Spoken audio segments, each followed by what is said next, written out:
गंगाराम नाम के एक गांव में एक चुड़ैल रहती थी जो रात के वक्त आती और लोगों का शिकार करती। एक दिन इसी तरह राजेश और उसकी बीवी सो रहे थे कि चुड़ैल अचानक से आती है और उनका दरवाजा जोर जोर से पीटने लगती है।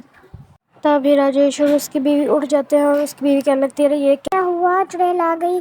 और लेकिन तभी उसका शोर कहने लगता है, कुछ नहीं होता। लेकिन चुड़ैल दरवाजा तोड़कर अंदर आ जाती है और उन दोनों को जान से मार डालती है। जब लोगों को इस बात की खबर होती है तो वो सेठ जी के पास जाते हैं और कहने लगते हैं, अरे सेठ जी, ये क्या, आए दिन कोई ना कोई कत्ल हो रहा है, ये चुड़ैल क्यों हमें बख्शती नहीं। लेकिन तभी सेठ कहने लगता है, अरे कुछ नहीं होता, मैं कुछ ना कुछ बंदोबस्त करता हूँ। एक दिन शाम को तांत्रिक आ जाता है और अपना मंत्र पढ़ने लगता है। उसके मंत्र पढ़ते ही एक चुड़ैल नाजिल हो जाती है और कहने लगती है, अरे मुझे बख्श दे, क्यों मेरे पीछे पड़ा है। लेकिन तांत्रिक कहने लगता है, तो यहाँ से चली जा। लेकिन चुड़ैल ने इनकार कर दिया। उसका इनकार कर तांत्रिक ने अपना मंत्र पढ़ना शुरू कर दिया और उसके मंत्र पढ़ना ही वो चुड़ैल खत्म हो गई और वो सब लोग हंसी खुशी दोबारा से मिलजुल कर रहने लगते हैं।